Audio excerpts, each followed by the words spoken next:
you doing? This is Mike from Mike's Random Thoughts, and this is actually the episode on Jezebel. And there's a lot of research material to get into, so I'm going to go ahead and give my free thought afterwards. So I'm going to go ahead and start reading into it. Now, I have to say, I'm actually bad at the pronunciation of the words, especially the Latin words. So bear with me on that, okay? So Jezebel is a angelized translation of the Hebrew name Isabel. According to Oxford, it is best understood as meaning, "Where is my prince?" It is a actual ritual cry, though, for ceremonies to honor the god Bel. During they did this during the periods of the year when God was actually considered to be underground, in the underworld. An alternative name meaning is actually a name noted by Corpus, Inciptionum, uh, Semiticarum. Sorry, like I said, man, my Latin is actually really bad. So it may have been a cayente to the original form of the name. Now, Israelites were actually known to alter personal names, especially the names of foreign gods. For instances, Bel was also known as Ish Bashish, Boshethh. Now, let's actually get into some of the biblical account, i.e., also historical, for those that aren't believers. So, like I said, bear with me. Like I said, she's worth it noting historically as well as biblically. Jezebel was a Phoenician princess, the daughter of Ithobaal. He was king of Tyre. 1 Kings 16:31 says, she was a Sidonian, Sidonian, which is a biblical term of the Phoenicians in general. According to the genealogies given in Joseph's and other classical sources, she was also the sister of Baal and Asherah. Jezebel eventually married King Ahab of Samaria. It was a northern kingdom of Israel. So the wedding ceremony of her and Ahab. Sorry, like I said, I'm bad at the pronunciation. Ahab. That's why I do the spelling, out of respect for people in that culture. And Jezebel is recorded to Near Eastern scholar Charles R. Grammatical. The marriage was a culmination of friendly relations that were existing between Israel and the Phoenicians during the Omar reign, and possibly cemented important political designs of the King Ahab himself. So, Jezebel, like the foreign wives of Solomon, required facilities for carrying on the form of worship. So basically what that means is whenever the king got married to different wives, he ultimately those women required in a separate area for them to be able to worship the gods that they choose to be able to worship accordingly. It was just known to be customary during that time. So Ahab made a Baalist altar in the house of Baal, which he had built in Samaria. Jeffrey Bromley points out that in Phoenician practice, it was to install a royal woman as a priestess of Astarte. So thus she would have more an active role in the actual temple and palace relations than that was actually customary in the Hebrew monarchy system. So we're going to get into one of my favorite people of the Bible, actually, Elijah. And it wasn't until I started to look into. Sorry, I started reading a little bit, started looking into Jezebel, that I realized just how important Elijah was biblically and actually historically as well. So upon the coronation as queen, the official royal support for Yahushuism had weakened, meaning the worship of God, early Christianity. Temples and altar were dedicated to Baal at the time and were built, elevating Baal to a national status. which would be very similar to what Christianity would look like worldwide right now in that region. National status, meaning it was more prominent, there was more statues and more people worshiping that. It was more trendy and that kind of thing. Jezebel additionally used royal provisions to fund the 450 prophets of Baal and the 400 prophets of Asherah during a famine in Samaria. And at that same time, early Christianity was systematically purged. Altars dedicated to Yahweh were torn down and desecrated. So many prophets of Yahweh were killed, leaving only 100 survivors. Obada, a pro-Yahwist figure in there I go again. Ahab's royal court, secretly protected these survivors in a cave. Elijah notes that the Israelites' community, due to increasing influence of Baal worship, was divided over whether to worship Baal or Yahweh. And for those that don't know, like I said earlier, Yahweh was early Judaism, early Judaism. So in a way, that would be like early Christian history, because Christianity spawned from Judaism. So that's why that's critical to me, is because this was going on historically as well in this region. This also proves that area of the Bible to also be fact, because it matches to actual historic data. But anyways, we're going to move on. Elijah decided to put an end to the controversy and invited Jezebel's prophets of Baal and Asherah to challenge at Mount Carmel. The challenge was to see which god, Yahweh or Baal, would burn a bull sacrifice on an altar.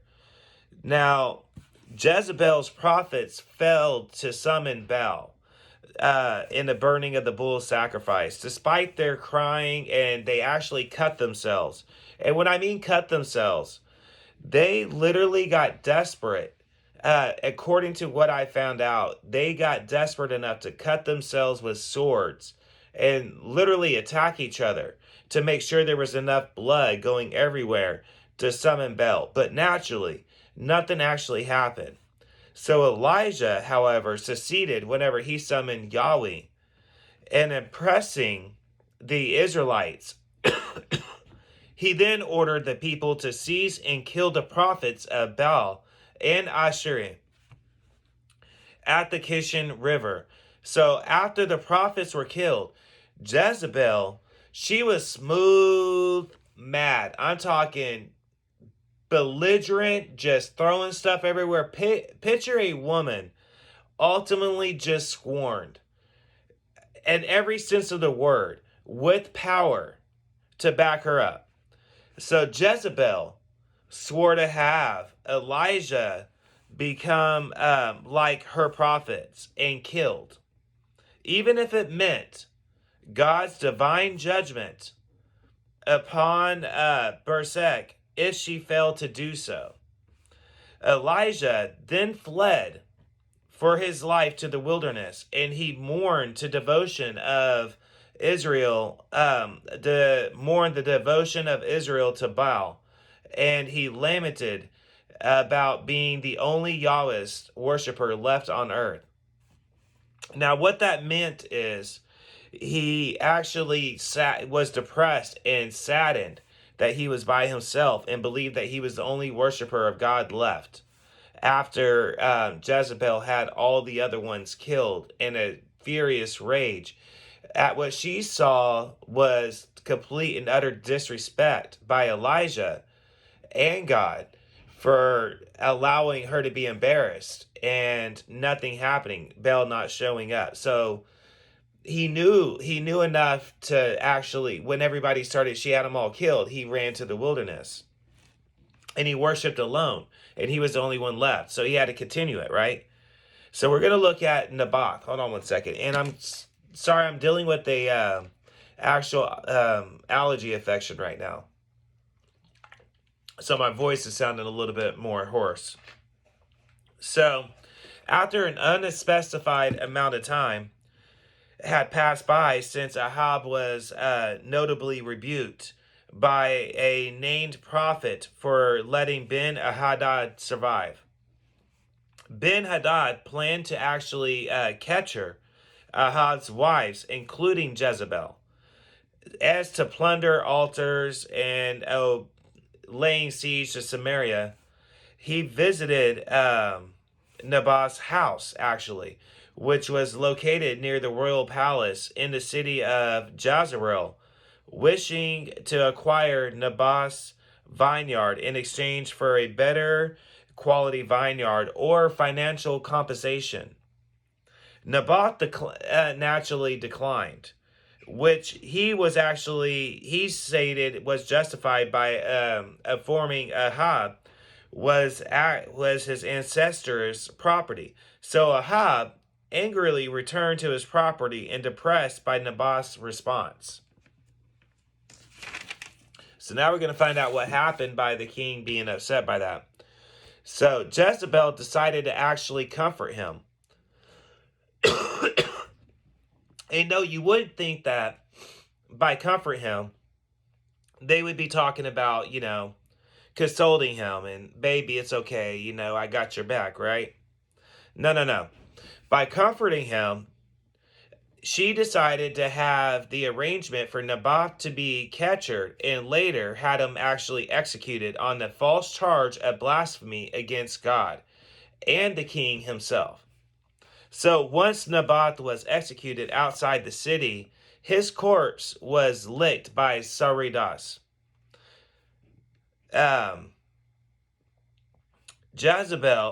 His corpse was actually licked and ate by stray dogs. Sorry about that. The way I wrote that out, it looked like something else. Jezebel was informed by King Ahab that he could successfully seize possession of Naboth's vineyard. Either way, Elijah condemned Ahab for committing theft and murder. As punishment, God decreed Ahab's death and destruction of his royal bloodline. Like, completely. God said, you know what, dude? Not only am I done with you, you done so bad, I'm declaring the destruction of your whole bloodline. By the way, Jezebel's death was actually kind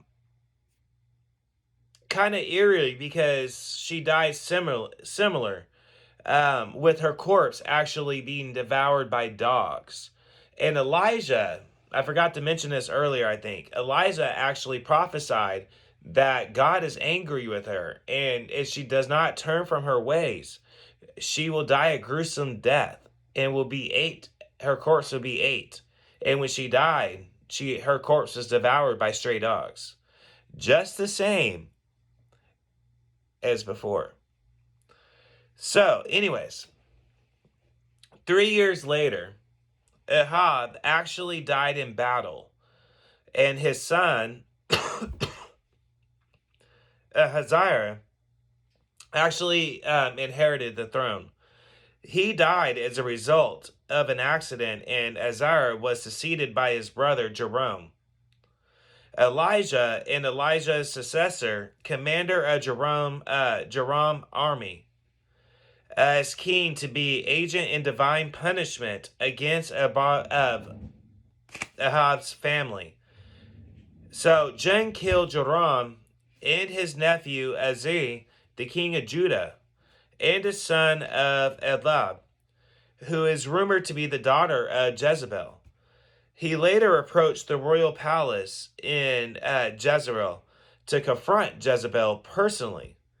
Knowing that Jehu was coming, Jezebel actually put... Okay, now, let me stop right here real quick. So, what I'm about to say... Hold on. Because this is actually pretty interesting.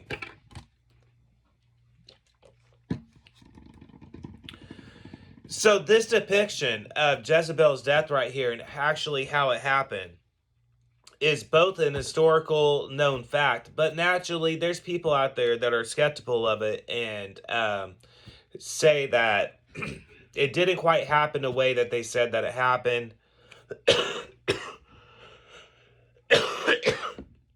And that the Israelites spun it out of proportion a little bit.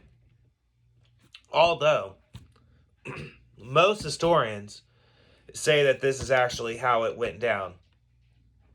Now, biblically and spiritually, it's a known fact that a lot of Christians considered these, even her death and the events leading up to her death, meaning what I'm about to go over, critical of the demonic entity that is now Jezebel, her spirit, that she very much operates out of the same way in aspects of alluring and trying to use her body and etc.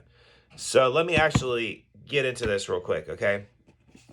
So Jezebel, knowing that he was on his way, decided to put on her finest makeup as well as her formal wig. And that would be more like an Egyptian style wig that had like the jewelry attached to it, looked like braids with, attachments to it. And this is like her most fabulous and best attachments.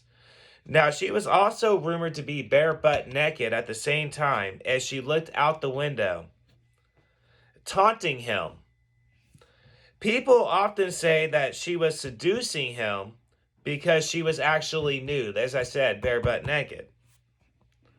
Now, Bromley says that it should be that Bromley says that it should be viewed as a public appearance as a queen mother that invested the authority of a royal house in her cult, confronting a rebel commander.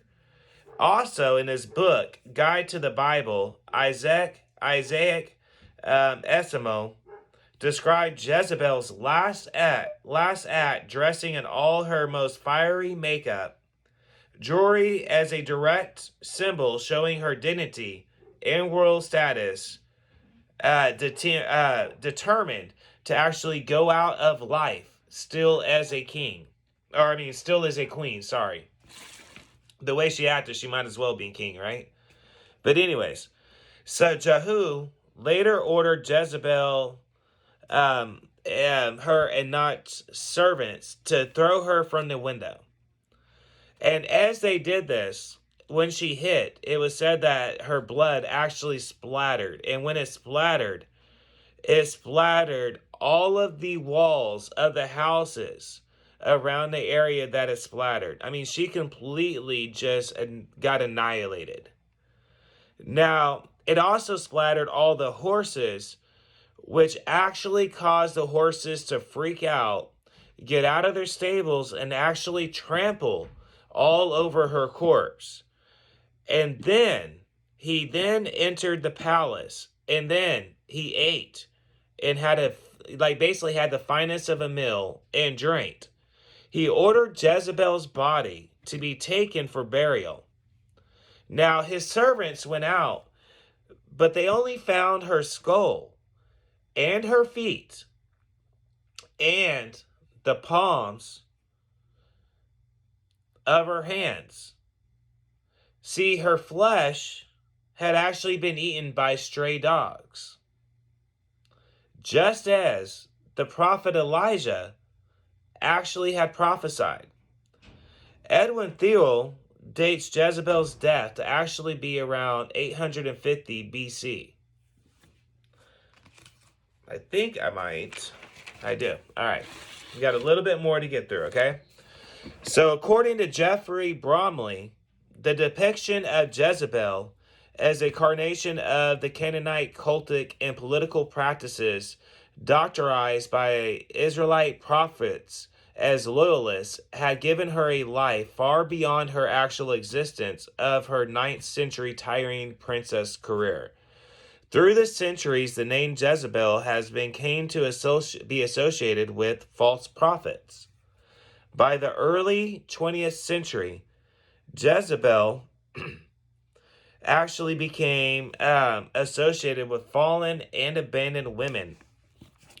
So when women decided to leave their husbands, or husbands left their women, or women committed an affair, they would be known as a Jezebel. It became a slur for them.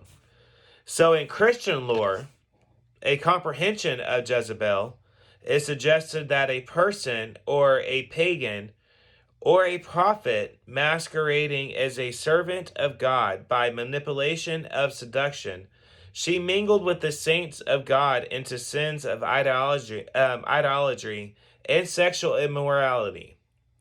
In general, Christians associated Jezebel with all sexual sins. It was her makeup that Jezebel applied before her death, actually, that led a lot of Christians to be associated with makeup with actually sin.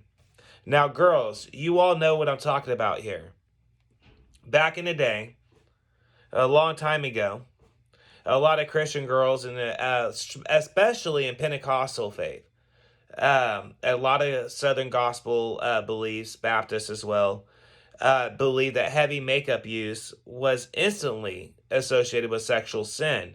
And they would even say jokingly, mainly if it was a family member, you're acting like a Jezebel or dressed like a Jezebel, so etc., etc. So in the Middle Ages, Matthew Paris criticized Isabella of Enelum, the queen consort of John, King of England, by writing that she was more Jezebel than Isabel.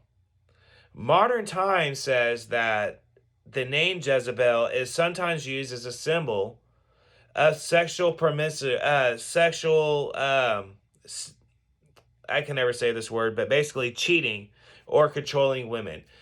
Meaning like basically dominant women, sexually dominant women, pimp girls that were like burlesque house leaders, independent prostitutes, um, blackmailers, dominatrix, etc. Bossy women Jezebel became a symbol for them. So the Jezebel stereotype is an oppressive image and was actually used as a justification for sexual assault and servitude during the eras of colonization and slavery of the United States. Yes, you heard that right. So let's look into some Christian aspects, okay? Okay. And we're almost to the end of the research material.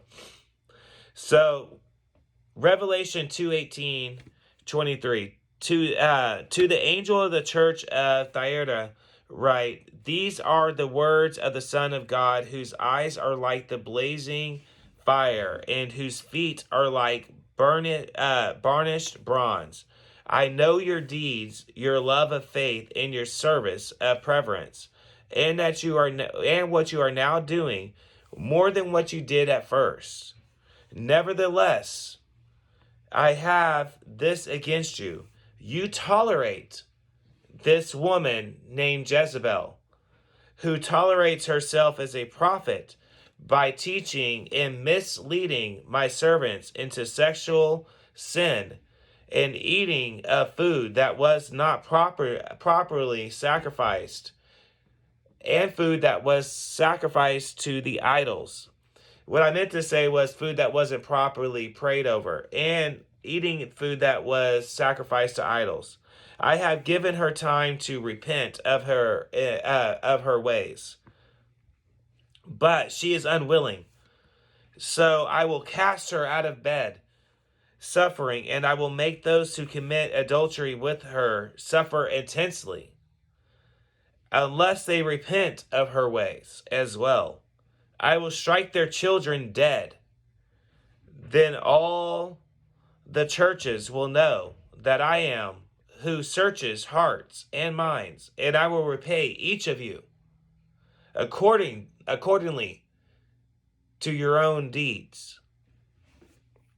So I wanted to go over some actual research material over her actual known characteristic traits of a Jezebel spirit.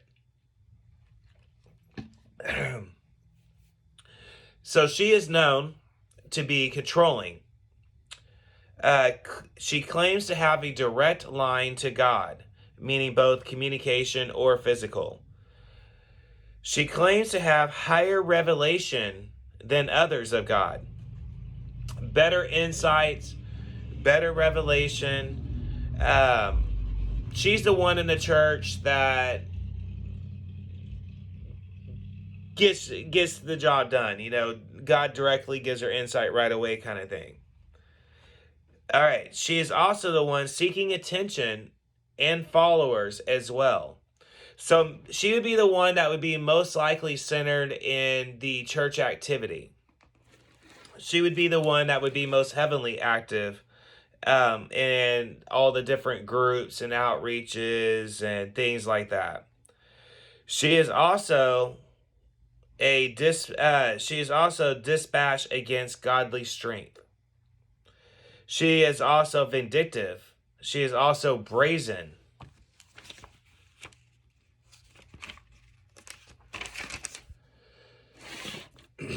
She is also known to be unrepentant.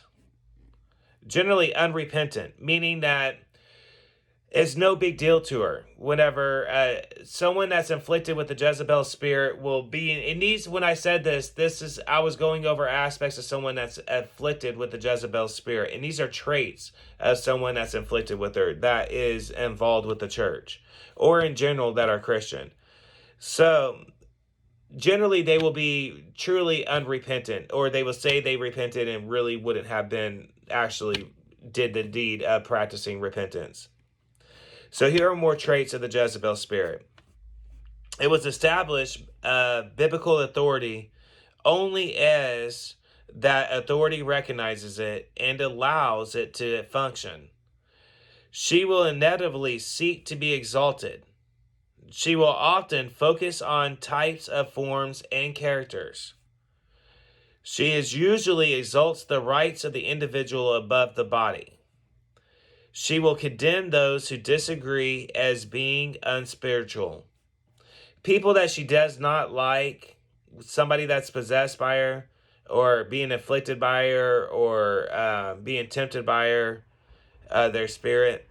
These are traits of them that we're going over. And that is one of them too. This would be the person in the church that's like always condemning somebody, or what they did. I heard that last weekend that they were over there doing this or doing that. That would be that type of person. And that's what condemning would be like, condemning somebody else of their sins. And also, she would be disagreeing and being unspiritual, acting herself. She will also hold herself to a different standard than others. Meaning it's okay for her to be like this, or God told her it's okay like this, or she was reading this and she thinks that the verse reads like this. And that's what it means by different standards than what others have to go by. She will be the one that can be an exalt experience over truth. She will also thrive on conflict. That's another Jezebel trait. She loves conflict. The goals behind the Jezebel spirit ultimately is to create confusion within the body of Christ. Is also to discredit and the establishment of the leadership of the church, to draw away followers from the church, to destroy what God is doing within the church, to scatter the sheep, so to speak.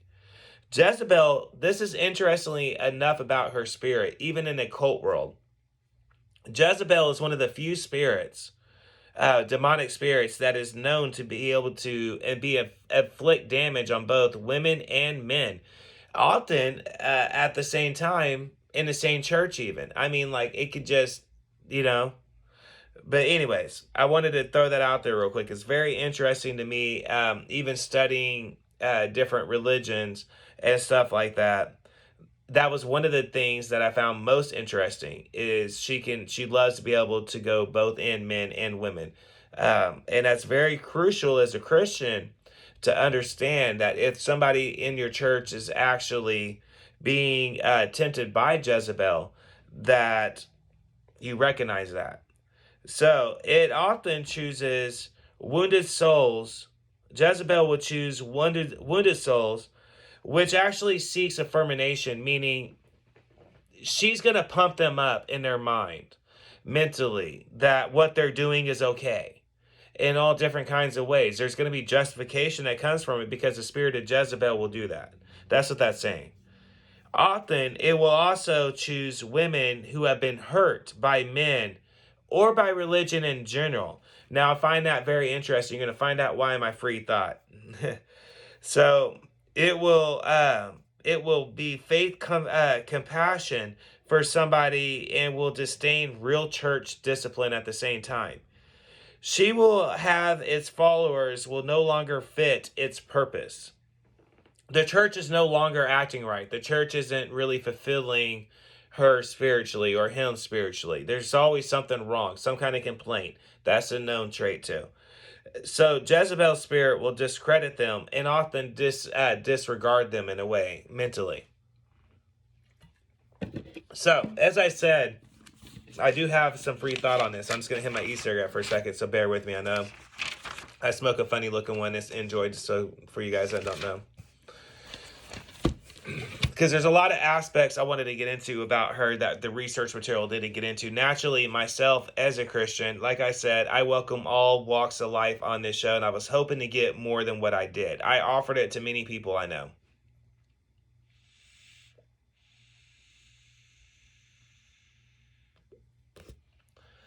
So, Jezebel is the spirit of femininity, like femdom, the feminist movement. She will be the spirit that is amongst those type of like-minded individuals. Now, I'm not saying that all people in that walk of life is afflicted by the spirit of Jezebel. Not at all. What I'm saying is, if they are, it will fit like two peas in a pod. Jezebel historically was that way. She would not allow the king to do anything, basically, or make any kind of real decision as a king. She was always telling him what to do, or where to spend money, or this or that. That was, she basically had him underneath his feet, underneath her feet, sorry. So Jezebel is very prominent amongst that, and I wanted to throw that out there because right now, as a Christian I don't really care what faith you are. Let's just face it. In general, in society, is out of whack right now, and I'm talking socially. Why is it that you're seeing so much craziness, and I'm talking sexually now, being modernized within society? Why is that happening? Why is so much physical, sexual, and mental sexual aspects being twisted and distorted like no time in history? Why do you think that is? I would actually wager that Jezebel is actually doing quite a number on a great number of people right now.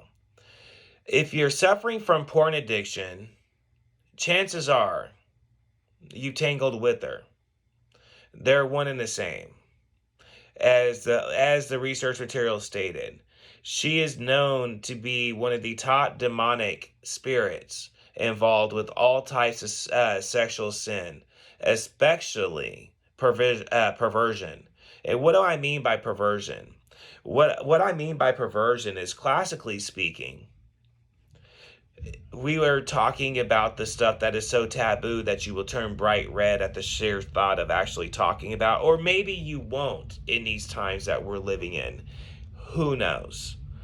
Honestly, I never thought I would see the stuff I've seen. Now, don't get me wrong.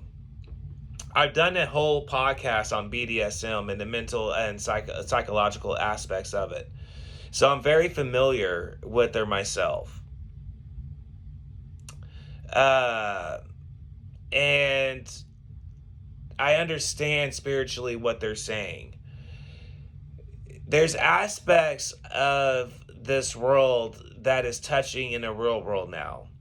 Back in the day, it would be the stuff that you would go to those chat rooms to talk about, often to whatever, bots or other people, men, women, whatever. They would talk about their fetishes and then go look at pictures or videos or clips or whatever. And then as technology developed, it got easier. And you got it in the palm of your hand. You don't have to go to that cubicle anymore, or you don't have to go in your house and go to the little computer room or whatever. Now you just got it in the palm of your hand. They actually say that right now divorce rates across the globe is at a skyrocket rate. And a lot of this sightings for the divorce rates are actually indefinite. There's actually cheating, stepping out on their partner. Now, there's also a lot of aspects of gender distortion. That's a form, spiritually speaking, in my belief system, as far as I see it. And I know enough about Islam to know that even in Islam, it would be considered highly offensive and a sin. But we're dealing with gender confusion. And what I mean by that is a form of sexual sin that's as old as time.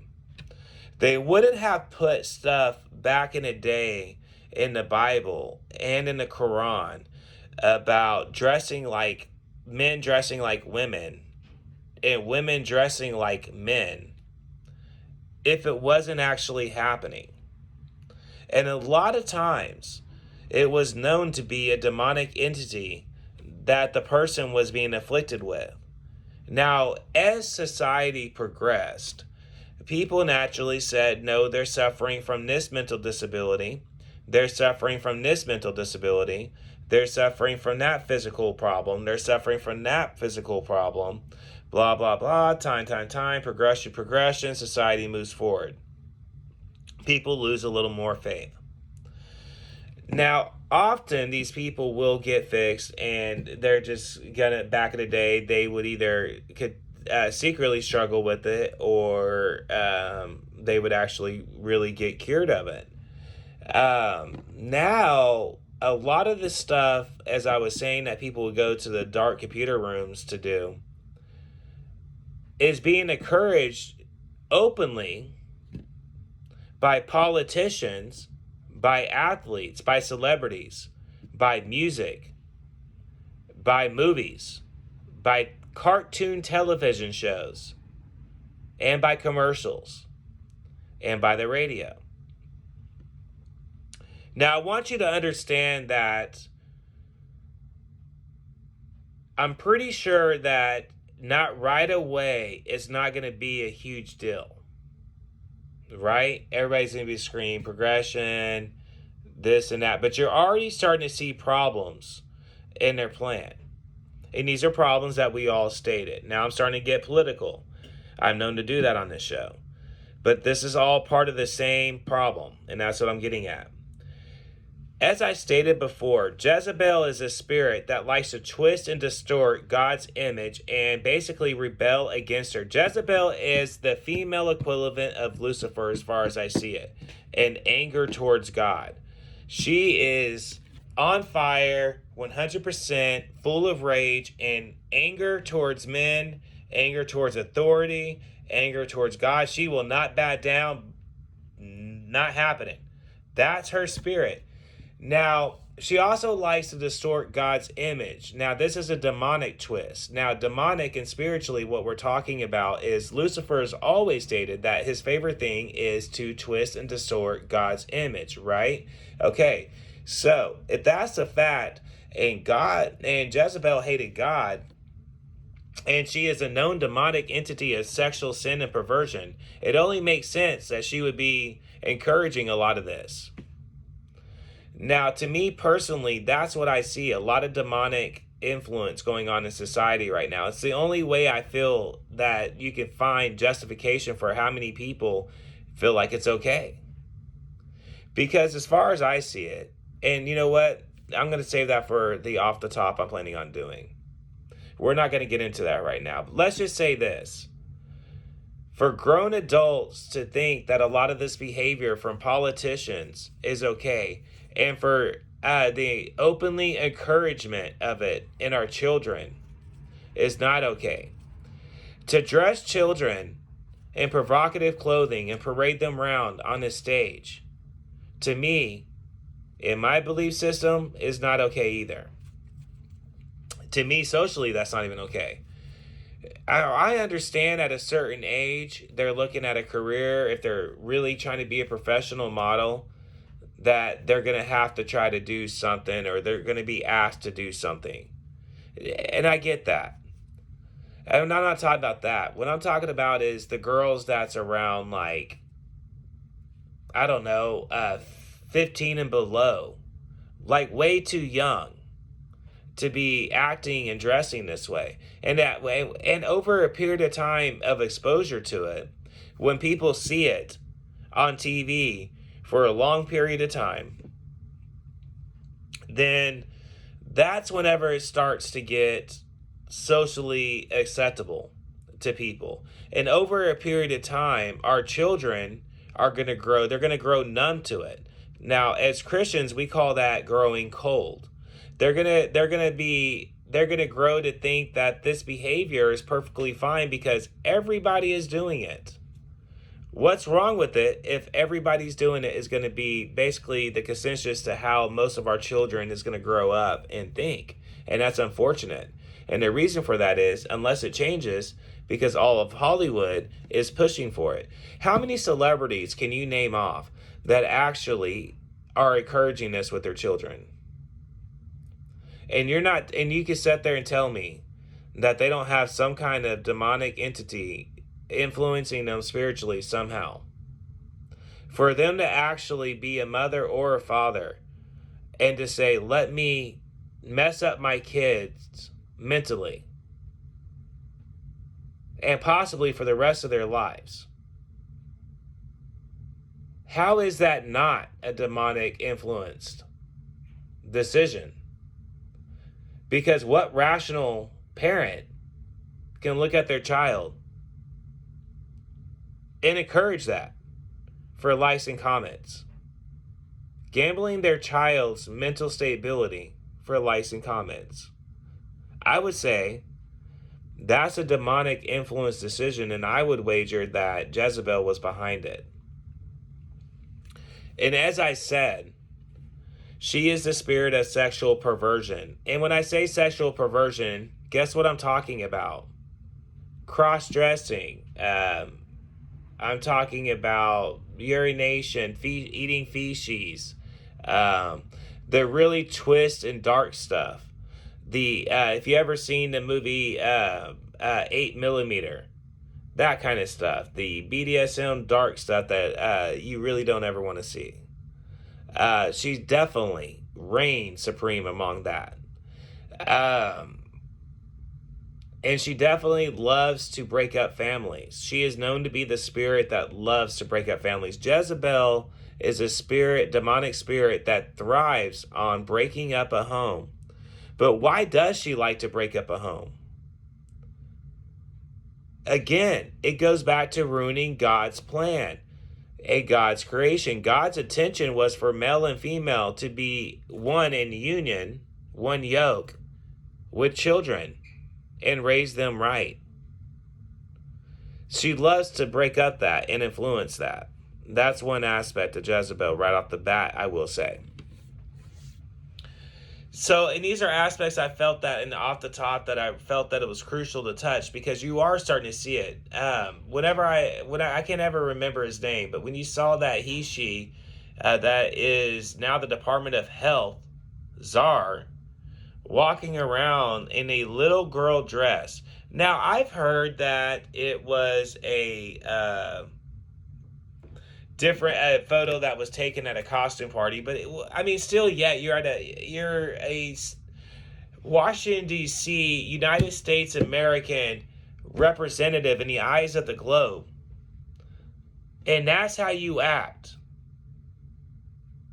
I would say there was a demonic spirit influencing that too, because what person is going to go, let me mess up everything again for that. I just don't buy it. I think that you have to be a certain level for it to be going on this level. Now, there was a handful of times where I would say that there are some major mental and psychological issues, granted, with people. There is. But this is nuts at the sheer number of it. So I would definitely wager that she is definitely making moves on society right now. And I think that that's important to pay attention to. And for those of you that aren't believers, if you're still with me, understand this, that she is the spirit of anarchy. She is the spirit of chaos. She is the spirit of dominating. She is the spirit of I will not bow. She is the spirit of this is my way and I don't care about your way. That's the spirit of Jezebel. She is the spirit of you will listen to what I say, but I won't listen to what you say. She is the spirit of this is how I feel and this is how you have to feel.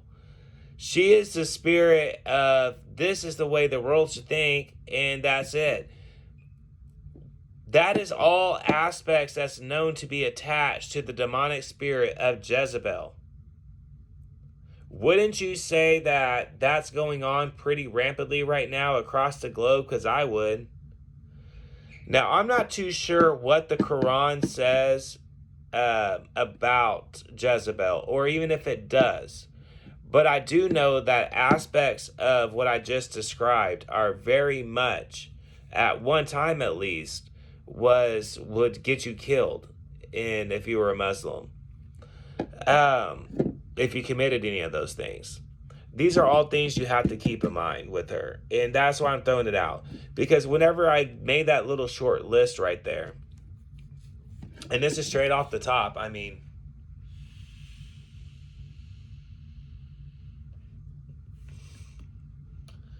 but you can see what I'm talking about, the influence, or at least I hope that you can see the influence of her, what I'm talking about. Now, that's just me as a Christian, but even as a non-believer, you got to say that, listening to it, you got to say there's kind of a lining up a little bit there. You know what I'm saying? Jezebel is a known spirit that is worshipped among many of cultists that are female. Her and Lilith are number 1 and number 2 on female occultist lists of chosen gods. Now, if you're watching this and saying, not for me, not me, fine, not you. But according to a lot of research, she is. And that is ultimately because of how Jezebel was in her lifetime and how she is spiritually now, her demonic spirit. So they love her. You got to have all of that in mind. You just do. With that said, this is Mike for Mike's Random Thoughts. Peace, love, and good vibes. Everybody have a good night. Oh, before I go, I don't know. It's been a while since I've actually done an episode, so hopefully this all goes right. There's going to be a part 2, and a part 2 is actually going to be on the bonus features. Now, if everything goes right, meaning Google doesn't mess with me, there will be a bonus feature of some documentaries of Jezebel that I consider to be very good documentaries on her. They're not all going to be Christian. Most of them probably will be, and I think I did it off the top on this before. It's just going to happen with my channel off and on. It's just how I am. My beliefs are front and center of my life. And there's a chance that no matter what I'm doing, I might touch bases on my beliefs into it. And that's just going to come and go with it. Like I said in that one last episode a while back that I did. Like I said, I am definitely trying not to be the preaching type on anybody on my, you know what I'm saying, if they're not a believer. So if you're not a believer, then you're not a believer. But just don't get mad at me if there's aspects I do come off in that, because that's going to happen.